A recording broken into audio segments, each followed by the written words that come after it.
Of all the hell-born forces that operated throughout the Vietnam War, none struck more fear into the hearts of enemy troops than the air cavalry. These multi-purpose reconnaissance units performed some of the most daring missions of the entire conflict, tracking down elusive enemy troops and forcing them to fight in a war that had no boundaries and no clear order of battle. This is the story of how just one of those units, the Air Cavalry Squadron of the 1st Cavalry Division, performed their incredible missions. It's the story of bold scout pilots who flew just above the treetops, scouring jungle terrain for the depression of enemy footprints, for the smell of enemy campfires, or for the flash of enemy gunfire. It's the story of how the scouts operated in lethal hunter-killer teams with helicopter gunships, how the crews of those gunships fought to keep the scouts alive during their relentless pursuit of the enemy, and how they attacked and pinned the enemy down with withering barrages of fire from one of the most potent weapon systems of all time.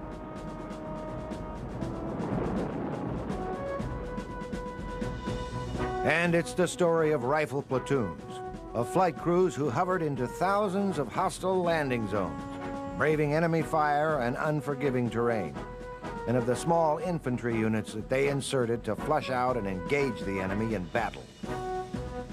It's the story of a unique group of men who fought hard to defend South Vietnam against communist aggression, and who in the process helped to validate the effectiveness of the very first air mobile ground division in the world. It is the story of the Air Cavalry in Vietnam.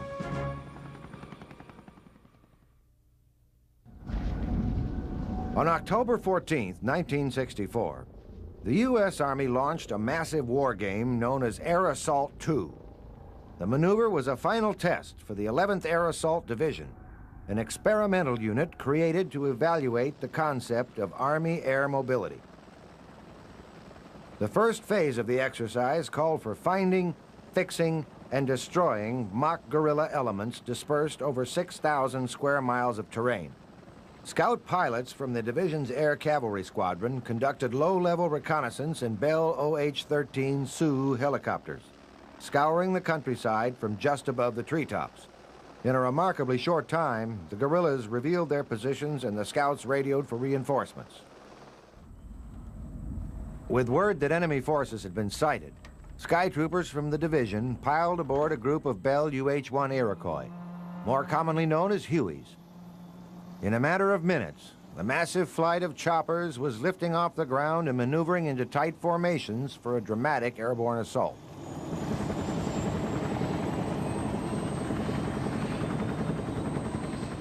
The concept of an air mobile fighting force had a long history in the U.S. military. Following the Second World War, military planners realized that parachutes and gliders were costly and extremely inefficient solutions to battlefield mobility.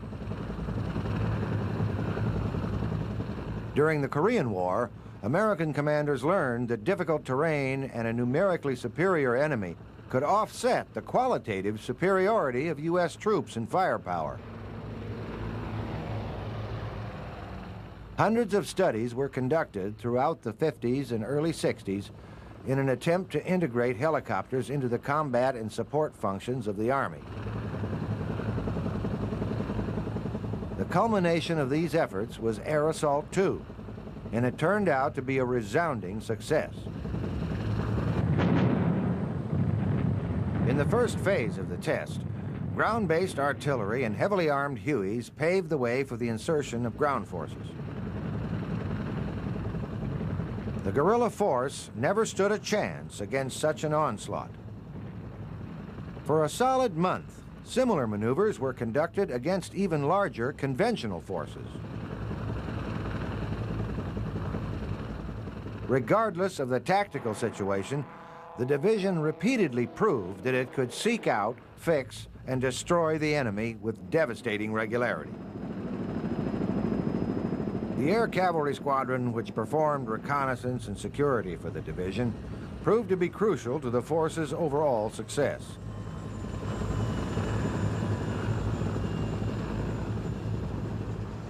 In less than a year, the experimental 11th Air Assault Division had assumed the name of the Army's famed 1st Cavalry Division and had received orders to deploy to Southeast Asia.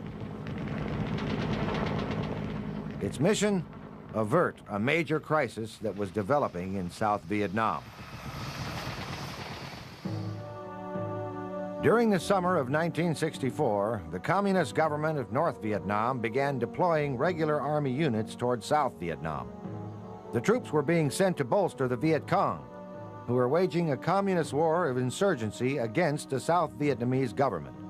In July of '65, as the 1st Cavalry Division prepared to ship out, another full regiment of the North Vietnamese Army had completed infiltration training and was preparing to head southward. The troops traveled on foot, carrying large quantities of food, weapons, and supplies across hundreds of miles of mountainous jungle terrain. The infiltration route crossed from North Vietnam into neighboring Laos, moved southward, and ultimately ended up in eastern Cambodia, southeastern Laos, or the Pleiku province of South Vietnam. A steady stream of men and supplies continued to pour into the region throughout the war.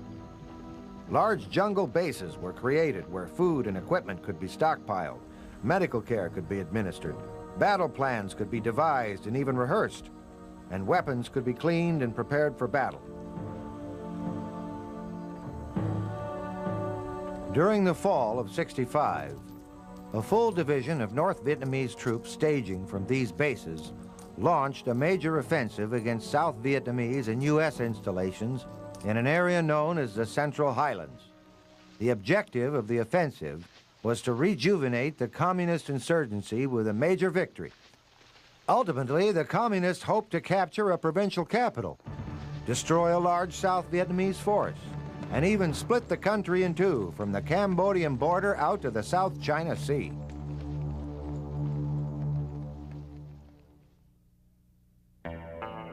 The 1st Cavalry Division arrived in Vietnam during the fall of 1965. By early October, the force had set up a base camp near the city of An Khê in the Central Highlands. Initially, the division defended Special Forces camps in the highlands against a series of NVA assaults.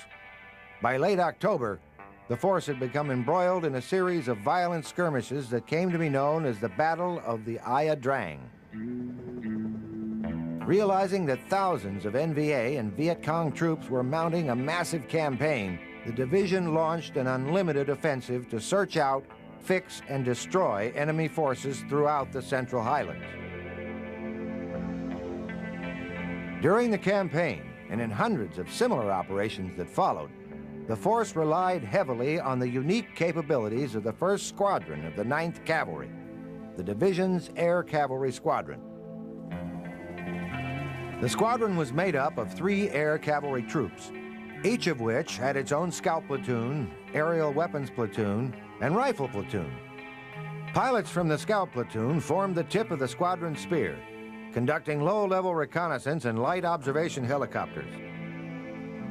In low-threat environments, the scouts operated in pairs known as white teams. One pilot flew just a few feet above the ground or trees to conduct close-in reconnaissance, while another flew slightly higher to provide cover, radio relay, and navigation.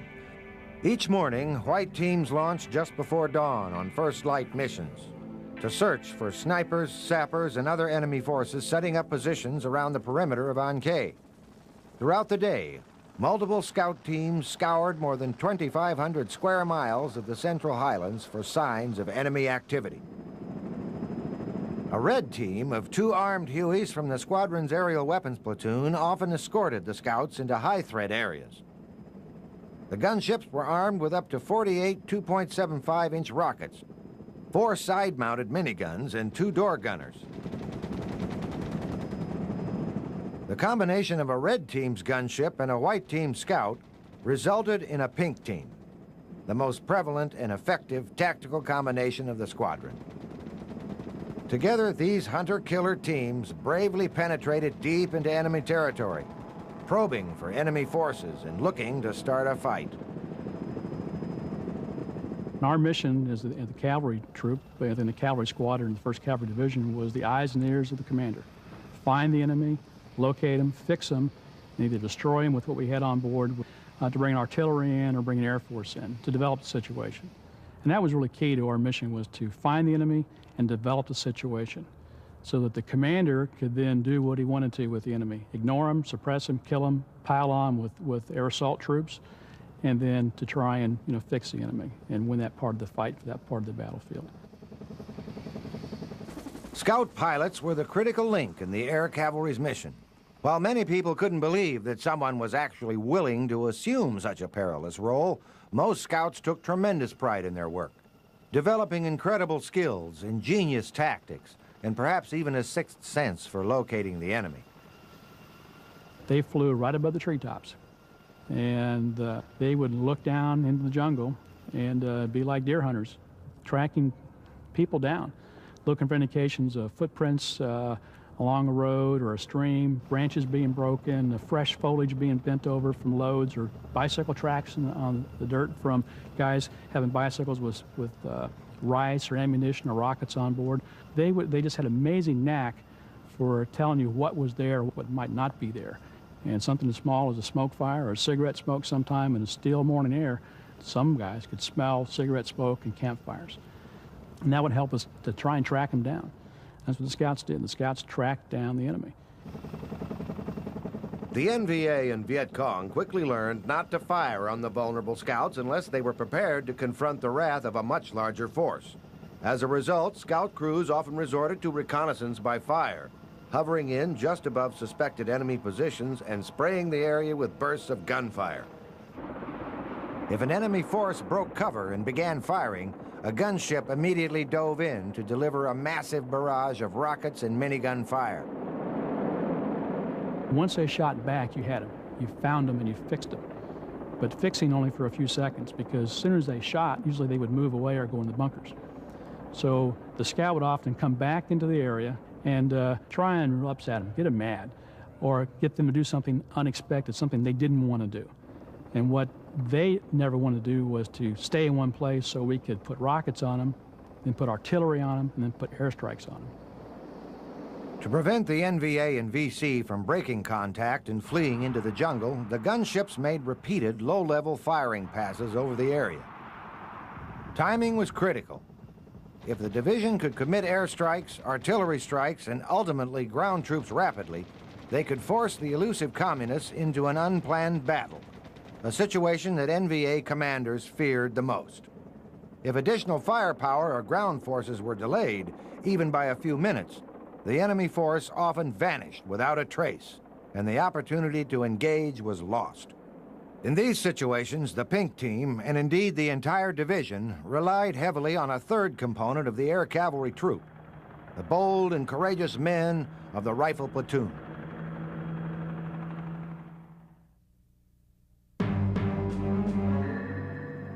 Aero Rifle Platoons, or Blue Teams, were the Air Cavalry's link to the ground. Each platoon was equipped with several Huey lift ships, also known as slicks, which were used to rapidly insert small, lightly armed rifle squads near suspected enemy positions. Their mission was to locate, flush out, and engage enemy troops until reinforcements could be brought in to develop the battle.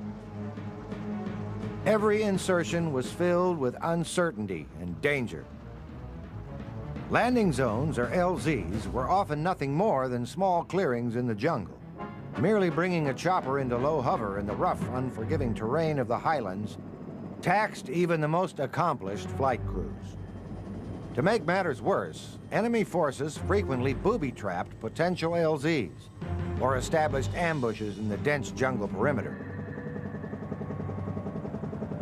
Each second spent in an LZ dramatically increased the crew's chances of being struck by enemy fire. The large, slow Hueys were prized targets for the NVA and Viet Cong. Operating far from the support of friendly forces, the men of the small rifle platoons forged intense bonds of trust and friendship in a common fight to stay alive. Each man's performance, from the pilot of a single ship to the individual infantryman, was critical to the success and survival of the entire team. Troop insertion was a daily occurrence for the Cav troops. They could be as many as 15 insertions in one day. That's bad enough on the flight crews, because that means that's 15 times that you're exposed to enemy ground fire, but it's even more traumatic for the foot soldier, because he goes in on the troop transport, he's inserted, he may be in there for 30 minutes, he may be in there for 10 minutes, and he gets back on the aircraft and he says, I survived that one. How many more of these do I have to do today? So it was a constant movement of putting guys on the ground. We had to continually develop the situation of where the enemy was, build up an intelligence database, so to speak. Despite the intensity of rifle platoon missions, most of the men in these units learned to function even in the most terrifying situation, because they repeatedly confronted unknown dangers each and every day. Fatigue became one of the greatest threats to lift ship crews and to squadron pilots overall. The constant vibration, deafening noise, and intense concentration associated with helicopter operations led the Army to restrict pilots to 4 hours of flight time per day. Air cavalry pilots, however, often flew for 6, 8, and even 12 hours at a time in their relentless pursuit of enemy forces.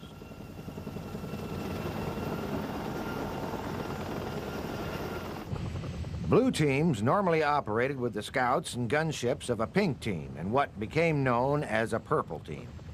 During a typical operation, a rifle platoon flew to a forward logger area while a pink team conducted reconnaissance nearby. Staging from logger sites deep in enemy territory, while dangerous, increased the likelihood that the Blues could reach and engage the NVA and Viet Cong before they evaded the scouts and the gunships. While loggered, the rifle squad or other friendly forces in the area established a defensive perimeter around the vulnerable lift ships. Others in the platoon dug foxholes for cover in the event of sniper fire, a mortar attack, or even larger enemy assaults. Throughout the day, the men waited. It could take minutes or hours, but invariably the pink teams would uncover something on the ground that required the insertion of the Blues. The sound of artillery or airstrikes nearby often meant that enemy forces had been spotted and that the area was being prepped for an insertion. Once the decision had been made to commit the Blues, every second counted. The rifle squads rushed to take their places aboard the slicks. Every man knew which Huey he was assigned to, the exact position he would take on entering the aircraft, and upon landing, how and when he would exit to provide maximum dispersion in the LZ.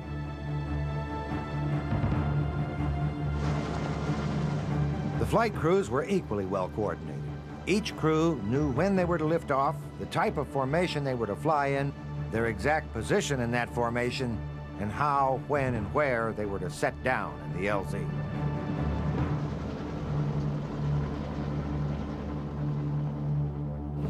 Weather, time of day, terrain, and the location of enemy threats were critical factors during an insertion. The slicks counted on up-to-the-minute recon from the pink team, adjusting their formation and insertion strategy in flight as necessary. Initially, the LZ landing zone would be selected by the scout platoon leader. He would go down and make a reconnaissance, sometimes at a hover, to confirm that there was no punchy stakes in the area, there was no trip lines to go to mines or any other enemy activity. So I would normally go in next with the gunship as a lead and do reconnaissance by fire. The door gunners would be looking left and right as we made that final straight-in pass, scanning the tree lines on their side and firing in there to see if they could draw fire. And then if we had the quad 60s mounted on the side, we could rotate those straight down and elevate a little bit, not far enough to hit the blades, hopefully, left and right, and then the rockets would be firing. And you'd normally just make one pass to see if you drew any fire. And there would be two guys in that lead. In my case, it would be myself and then my wingman. And my wingman's job was to protect my butt. If there was any fire that came on up and we didn't see it, He would see it, immediately put suppressive fire on it, and tell us to break right or break left. And then we would reevaluate, could we go back in and destroy the target, the enemy, or should we move the ships coming into another landing zone?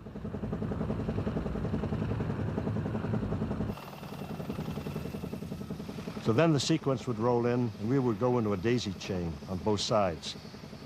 2 ships on one side, 2 ships on the other side, and if we had any other guns, they'd be flying outside that perimeter to see if there was any movement of the enemy coming out of that area, or more dangerously, any enemy forces coming in.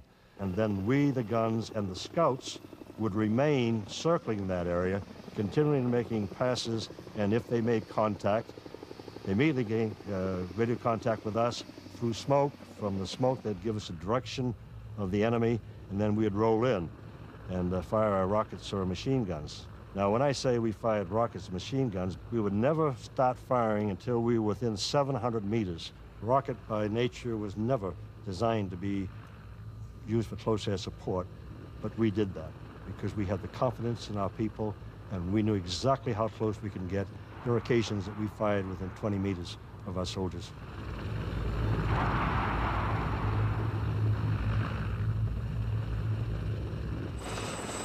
Within seconds of touching down in the LZ, the slicks were lifting off again to avoid taking fire from enemy forces in the immediate area. The flight crews usually headed to the nearest refueling area where they rapidly prepared their ships for a return flight to extract the rifle squads.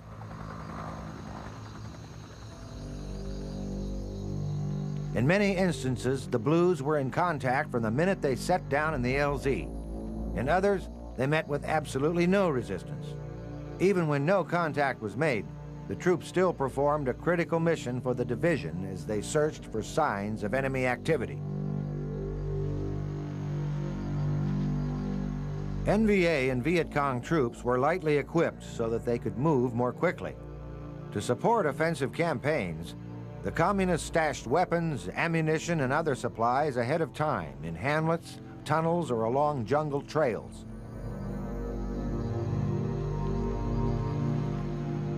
The troops of the rifle platoon generally probed these same areas in an attempt to locate enemy troops or to develop intelligence about recent activity. As a result, they often uncovered enemy staging areas, supply stores, and weapons caches. When significant finds were made, additional ground units were inserted to provide security and to expand the search. At times, it was clear that enemy forces had been present just minutes before the platoon's arrival.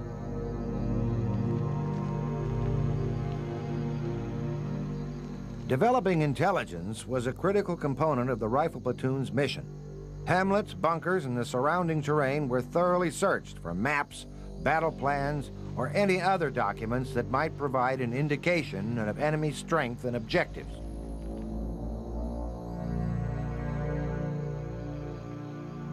Captured North Vietnamese and Viet Cong troops provided some of the most valuable information. When possible, prisoners were immediately interrogated regarding the position, strength, and movement of other forces in the area. Periodically, the Blues uncovered large weapons caches containing hundreds of rifles, machine guns, rockets, and grenades. The cache sites were often positioned near enemy objectives or staging areas, providing the division with intelligence on impending offensives. Other important finds included hidden food stores, some of which contained enough rice to feed hundreds of troops for days. Once hidden provisions had been discovered, the Blues generally continued to search the immediate area, while other elements of the division recovered or destroyed the supplies. When no contact could be established, the rifle squads notified the lift ships of their position and requested extraction from the area. If the patrol had traveled far or if they needed to be extracted quickly to follow up on new leads, a makeshift LZ was carved out of the nearest available clearing. By the end of 1965, the 1st Cavalry Division had succeeded in shutting down the NVA's offensive in the Highlands and validating the concept of an air-mobile division in combat. The Air Cavalry Squadron proved to be a critical factor in the division's operations. The success of the squadron eventually led to the creation of other air cavalry units, which were incorporated into the operations of existing U.S. divisions. Despite the squadron's initial accomplishments, their role in the war had only just begun. For nearly 6 more years, the world's first air cavalry unit would relentlessly pursue NVA and Viet Cong forces throughout the highlands of Vietnam and beyond.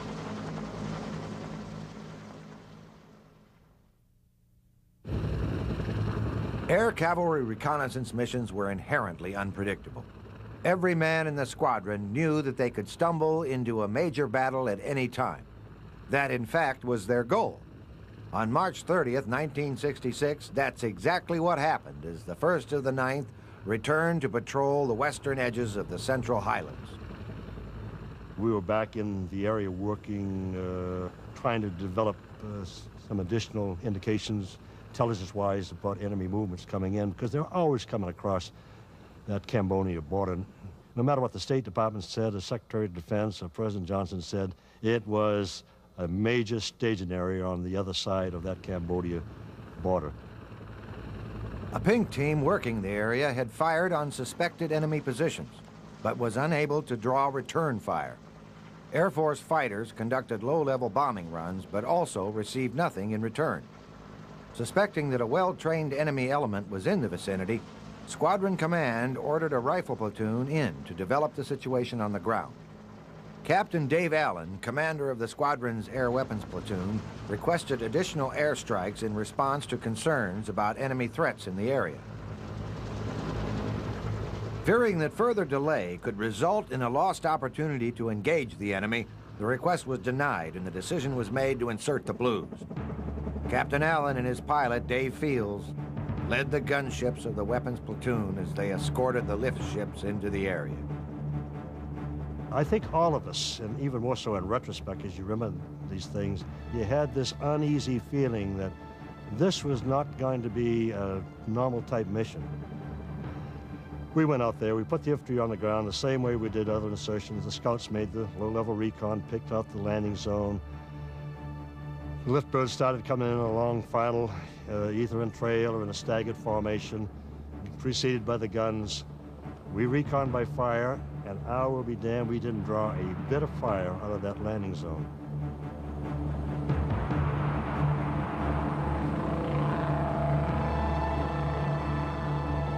Satisfied that an insertion could be made safely, the gunships escorted the slicks into the landing zone. Within seconds, the ships were touching down and the troopers were fanning out across the LZ.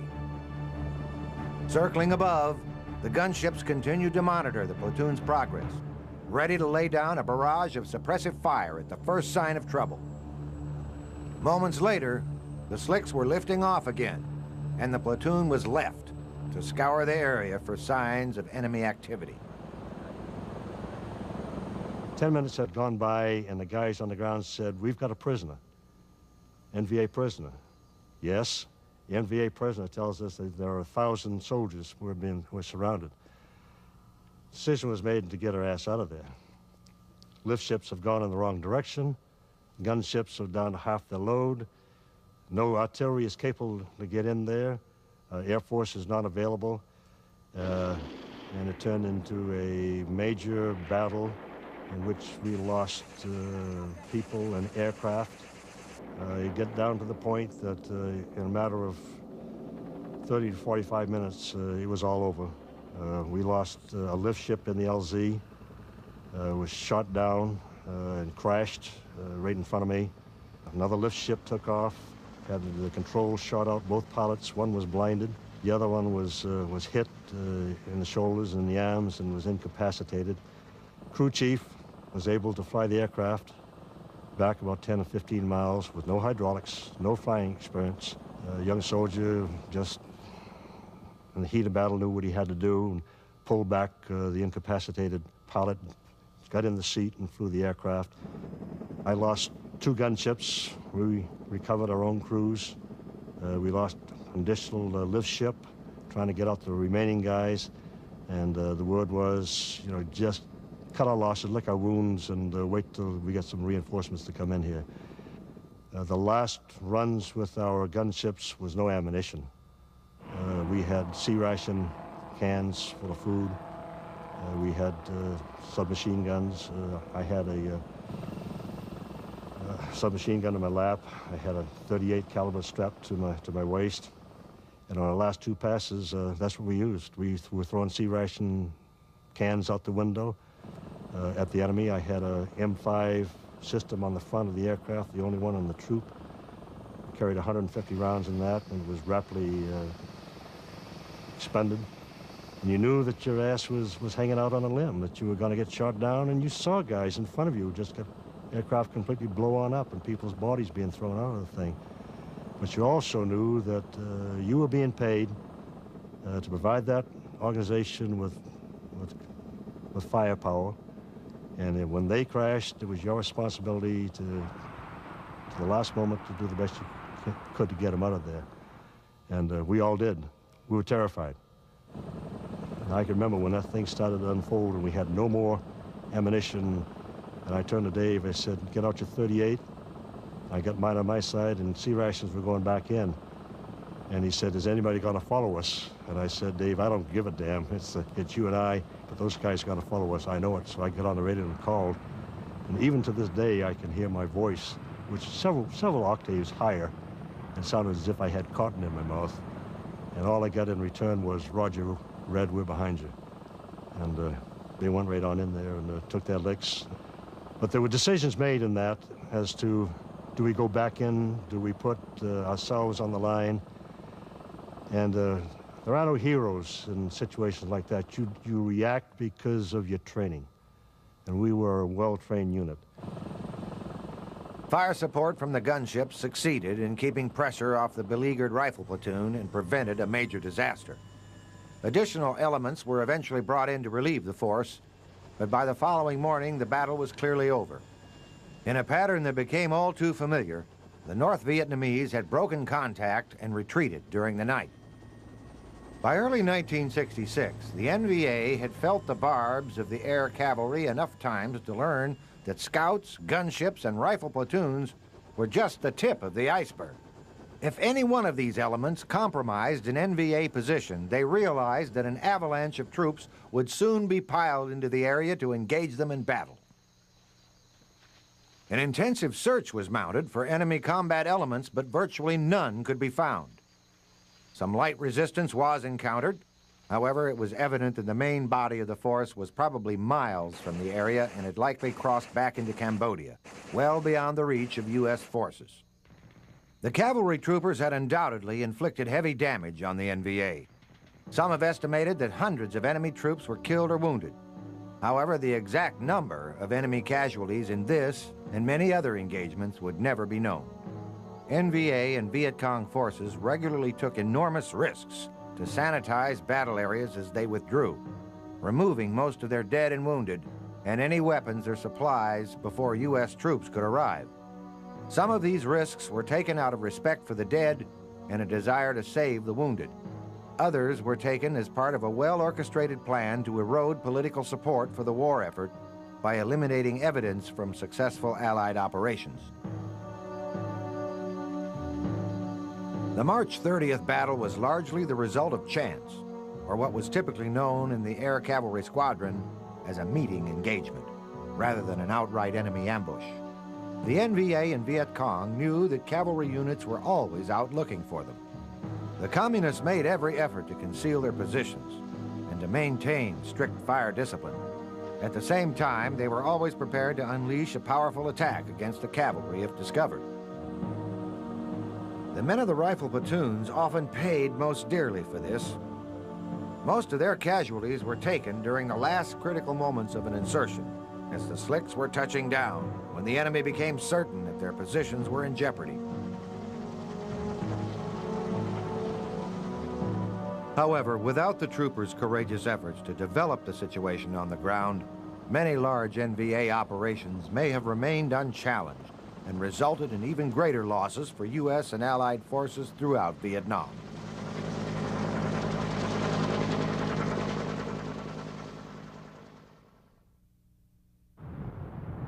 In 1968, the strength of the Air Cavalry's hunter-killer teams was dramatically increased with the arrival of the Bell AH-1 Huey Cobra.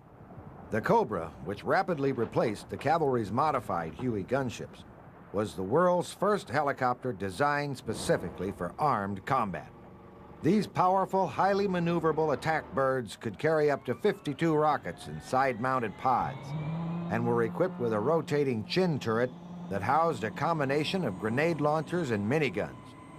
A two-man team operated the gunship in a unique arrangement that placed a gunner in the nose of the aircraft and a pilot slightly above and behind him to increase combat visibility. The hunter-killers were further strengthened by the arrival of the Hughes OH-6 Cayuse, a light observation helicopter more commonly known as the Loach. This small, fast, and nimble aircraft replaced the outdated and vulnerable Sioux Scout as the cavalry's primary reconnaissance vehicle. The Loach was armed with a minigun, which the pilot fired from the left side of the aircraft, and a .60 caliber machine gun, which was fired by a door gunner in the rear. Next to the Huey, the Loach became the most widely used helicopter of the Vietnam War and proved to be an invaluable addition to the Air Cavalry's fleet. Despite the introduction of new and improved aircraft, the strategies and organization of the squadron essentially remained unchanged from the experimental days of the 11th Air Assault Division. In fact, scout pilots used the fast and agile Loach to probe even closer to suspected North Vietnamese and Viet Cong positions. As a general rule, if a new scout lasted for a couple of months, he would be able to survive even the most hair-raising encounters. Still, the chances remained high that he would eventually be brought down. Some of the terms we had back then was, we go fishing. We go fishing with 3 people, and 3 people were in a Loach. And these guys, did some tremendous things, but we went fishing with people. To prevent the loss of a Loach, the squadron developed sophisticated and extremely precise tactics for employing the Cobra's potent new weapon systems. Flying roughly 1,000 feet above, but slightly behind the Loach, the Cobra's flight team watched and waited, poised to strike at the first sign of trouble. If the scout pilot decided it was time to pull power and get out of there very quickly, the front seater, or the X-rays we called him, his job with the minigun was to have his hand on the action bar and the turret, so if the Loach took fire, he could have minigun rounds down around the Loach, behind him preferably, not in front of him, within about 15 seconds, 10 to 15 seconds. And we practiced that. If you couldn't do it and you got all flustered in the front seat and you couldn't put steel on target in less than 15 seconds, you didn't fly anymore as a front seat because you couldn't support the Loach. Now, as the aircraft commander, then while you're doing that, you're moving the aircraft in to get a line so you can shoot rockets, because it may be he stumbled upon the lead of, say, a company-sized force, 100 or 200 people, maybe a regiment, you don't really know. So you want to be able to put rockets down around him in case he's flying the wrong direction. If he's flying the wrong direction into more enemy troops, and their fire discipline is controlled where now they can shoot at any helicopter because they've exposed themselves, then you want to be able to put rockets down around him, behind him, or in front of him maybe, and in less than 30 seconds you want rockets impacting around the Loach to help suppress the fire so he can get out of there. And you're hoping, you're rolling the dice, will that Loach get out of there without getting hit or getting shot down. Despite the intense and even heroic attempts of gunship crews to prevent scout losses, there was often nothing that could be done. Scout crews suffered some of the highest casualty rates of any U.S. serviceman. Over 650 Loaches alone were shot down. More than 22% of all U.S. helicopters lost in combat.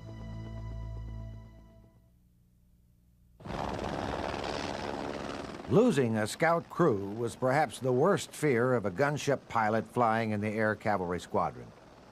The crews of the hunter-killer teams often forged intense bonds as they confronted danger and even death on a daily basis. On August 9, 1969, a pink team was sent to investigate a large enemy store of rice for a potential airstrike. As was often the case, however, they uncovered something far greater in the process. Captain Joe Bowen was commanding the Pink Team's Cobra gunship as it flew cover for the scout below. We got up there, and about 8:50 in the morning, Steve Young, which was 1-2, and I've flown with Steve quite a bit in scouts with him, as an observer with him.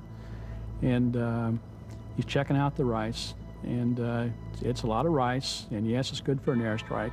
We're waiting for the fighters to get on station, and the fighters are a little late. So we started going back west. He said he thought he saw some activity, recent activity, about 2 kilometers to the west of where the rice was. So we headed back west. I was again at about 1,000 feet behind him and above him, and he was going about 100 miles an hour to get to this other area he saw recent activity.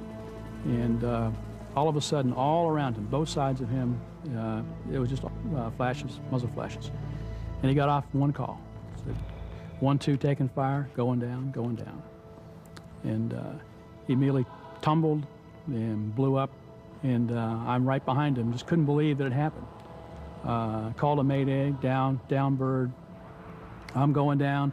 The front seat, Gene Olson, who was killed a little later on in January. He's put minigun fire down around him, but we can see where he's at because he's a ball of fire where he went in. I'm putting rockets down and flechettes down around the enemy, and it wasn't a normal for us. We didn't see maybe 15, 20 people at one time. If we saw that many people in the open, it was a big event. We may have seen 15 or 20 people 3 or 4 times during the day, but we never saw a big company-sized unit. And this was the biggest I'd ever seen. These were hundreds of people, and they came out of the tree line shooting. They'd been exposed, and they started shooting. And I made it down, don't know how, and came on down around them. And our job was to, find the enemy and fix them. But our job to ourselves was to take care of each other. And we tried that. For Steve and his crew, they were killed. And we would risk everything to try and recover, our friends. But we didn't know if everybody was dead. The forces inbound, their enemy around, they're shooting, and I'm hovering around, and they're scared. They look like brand new uniforms, fresh troops. So like that battle calculus you're thinking about. It's fresh troops, scared, just been, conscripted or whatever. They're shooting, but they're shooting, aiming to the left, and you're in front of them, so they're not good shots. So they're probably more scared than we are. And Gene and I, we're just, we're terrified ourselves. And I thought I was taking a couple of hits, and Gene was talking about it. It was my knees bouncing inside the crew compartment. I was so afraid. My knees were banging back and forth. I got to hover down around him and could look down and could see Steve and Siebert at the front seat, the left observer, still in their seats burning. Could not see the door gunner. And weren't sure if the door gunner had been thrown out before it impacted or not. So because we had a down bird and potentially one of our soldiers, one of our cav troopers on the ground alive, the full force of the rescue and take care of your own was in process. There was an unspoken bond in the cavalry squadron that if you went down, no matter what happened, someone would always come for you. Within minutes of Captain Bowen's call, slicks from the squadron's rifle platoon had lifted off and were en route to the downed scout. At the same time, gunships from the weapons platoon were racing in to provide fire support, and up to an additional battalion of the division's infantry were being airlifted into the area. Despite the potential danger on the ground, the rifle platoon was inserted to secure a landing zone near the crash site. Initially, the rifle platoon and 2 platoons of infantry from a quick reaction force encountered light resistance in and around the LZ. As they were attempting to secure the area, another infantry company was inserted to support those already on the ground. Almost immediately, a heavy firefight broke out and the entire force was pinned down. As the fight intensified, the men were forced to set up defensive positions around the LZ. Throughout the morning, additional reinforcements arrived in an attempt to expand the defensive perimeter until a full infantry battalion had become engaged in the battle. It soon became apparent that the enemy force was much larger than anyone had expected. Realizing that his troops were overcommitted and that they were being overwhelmed, the battalion commander requested that the entire force be extracted from the area. Ultimately, the troops had to wait until last light before they could be pulled to safety. At least 4 Americans were killed and 20 were wounded during the engagement. However, while the damage inflicted on the cavalry was significant, the overall situation could have been much worse.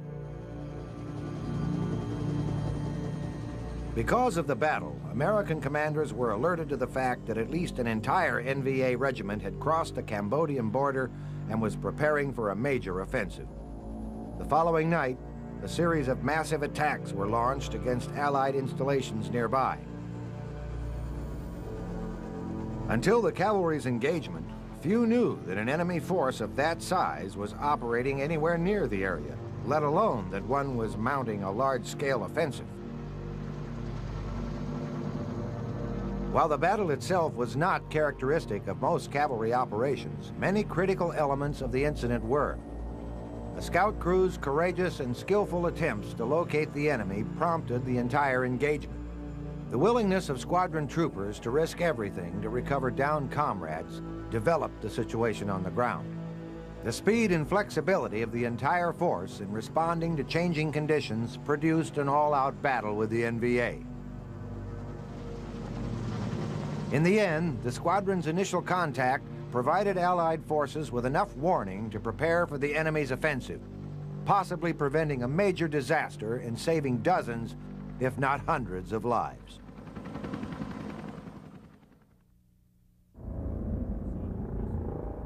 Throughout most of the Vietnam War, Allied forces were prohibited from striking enemy sanctuaries located in Laos and Cambodia. The restrictions were especially frustrating for the troops of the 1st Cavalry Division, who routinely engaged North Vietnamese and Viet Cong troops during offensives launched from these areas. On May 1st, 1970, the frustration ended, at least temporarily, as the division launched a massive incursion into Cambodia in conjunction with the South Vietnamese Army. Throughout the 2-month campaign, the division's air cavalry squadron proved once again to be a critical component of successful air mobile operations. From escorting a massive flight of slicks into a secured landing zone to performing intensive aerial and ground reconnaissance, the squadron became the workhorse of the entire campaign. The assault was designed to take the fight to the enemy by defeating the communists in their own backyard. The targets were the hidden base camps and supply stores that had plagued U.S. and Allied forces since the early 1960s. Key to the entire operation was the speed, flexibility, and element of surprise inherent in an air mobile fighting force overall, and in the air cavalry's tactics in particular. The assault was a dramatic success. Perhaps the greatest discovery of the campaign was an area that came to be known as the City. Air cavalry reconnaissance had uncovered a well-developed enemy planning, training, and storage area that spanned more than 3 square kilometers. Further probing uncovered more than 180 storage bunkers, 18 mess halls, classrooms, a firing range, and even a small animal farm. While NVA forces had evacuated the site, captured supply records and other intelligence indicated that the area had served as a well-organized storage depot and training facility for replacement troops being sent from North Vietnam.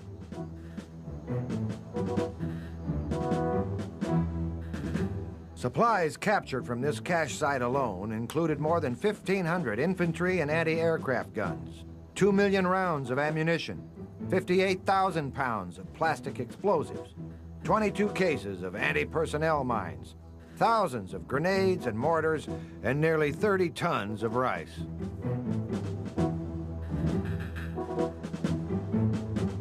The move into Cambodia exceeded all expectations and proved to be one of the most successful operations in the history of the 1st Cavalry Division. While controversial, many argued that such an offensive should have been mounted much sooner. If Allied forces had been able to prevent the communists from amassing troops and supplies just outside of South Vietnam, it is possible that the outcome of the war would have been very different.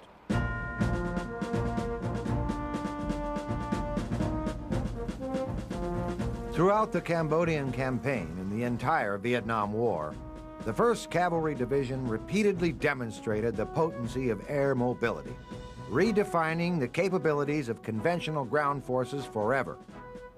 However, the division's extraordinary success may never have been possible without the scouts, the gunships, and the rifle platoons of the division's Air Cavalry Squadron. It was their courageous attempts to seek out and engage the enemy that enabled the notion of an air-mobile division to be taken from concept to reality in the jungles and marshlands of South Vietnam.